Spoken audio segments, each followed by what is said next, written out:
So today I will be interviewing Victoria Jacobson. She is a PS3 student. Right now she's teaching grade 6 at Olympic Heights.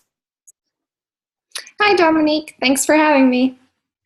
So Victoria, last semester you spent a lot of time doing research with your grade 8 class.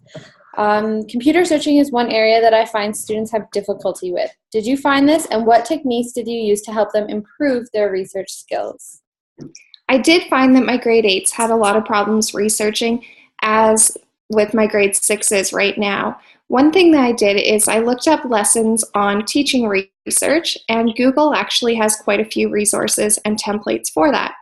So I was able to give examples and show them how to search using keywords. Google has a lot of examples, and they tell you to use certain words, and then it brings up different results, and then it shows them how the way they word questions will bring up different results, but then spelling and punctuation, those aren't always a big deal because they will give you suggested words instead if you misspell. So I just brought up a lot of that, and I did lessons with my class. I found that it worked for some of the kids, but not all of them, because lots of them still just wanted to type in the whole question, and we're hoping that they would find the answer regardless. Interesting. This year you are still using computers consistently with your class, and you have started a blog. What exactly are you doing with this blog? So I use the blog for the daily agenda. The students, we put it up on the smartboard every day, and they are able to write down what they need to in their agenda.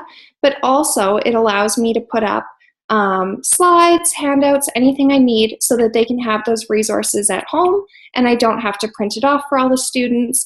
And really, they can access it anywhere. Lots of them bring their own device. So if I have something up on the smartboard and I've also put it on the blog, they can pull it up on their device to have it at their desk. So it gives more freedom and flexibility in the classroom.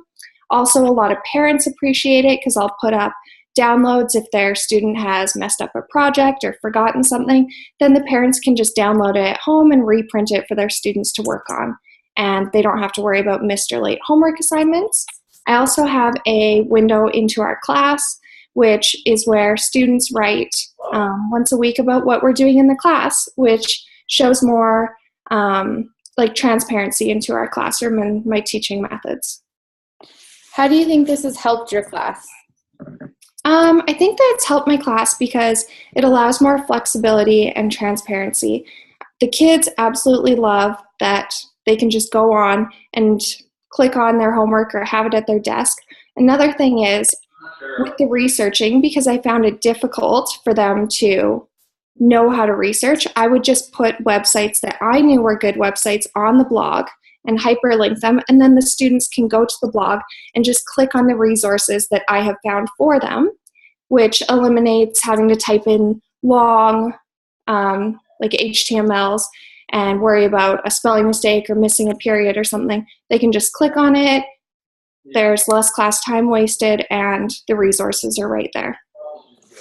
Awesome. What kind of comments have you gotten on your blog? So we just had parent-teacher conferences, and I have had 3 parents come in and say how this has completely changed things for them at home, that they love that now when their son or daughter comes home and says, no, I don't have homework, they can just check the blog and say, well, did you do this? Did you do this? Okay, well, and they can help them with it. They have the resources right there, and it's not a big deal. Also, they love that they can see what we're doing in the class, because often they say when their students come home, they say, oh, how was your day? What did you learn? And the answer is, of course, oh, nothing. We did nothing. So this way, the parents can say, oh, I see that you did shadow measuring. Can you tell me about that? They can see exactly what we did, the process, everything from the students' eyes, and ask them questions about it. So it allows them to have more of a relationship with what we're doing in the class. Do you do everything on the blog, or do you somehow get your students to participate with it? So I created the blog, I do all the agenda items, and I usually come up with the idea for what we're going to do in the window into our class section, but I have the students write the section for a window into our class. So that is fully student voice. Awesome. Last year, you created a website that was meant to inform teachers on different blogs, sorry, they could use in the classroom, and the different sites that would allow them to blog. Has that website helped you in any way? The blog website definitely helped me when it came to creating this website for my class. I looked through all of it, the cost, what I needed. For me, I'm team teaching this year, and so I needed a blog that was going to be able to have a lot of traffic because I have 52 students. So a lot of these blogging techniques were only good for classrooms of about 30, but I have 52. So it was really important to find a website that could accommodate the needs of my team teaching situation.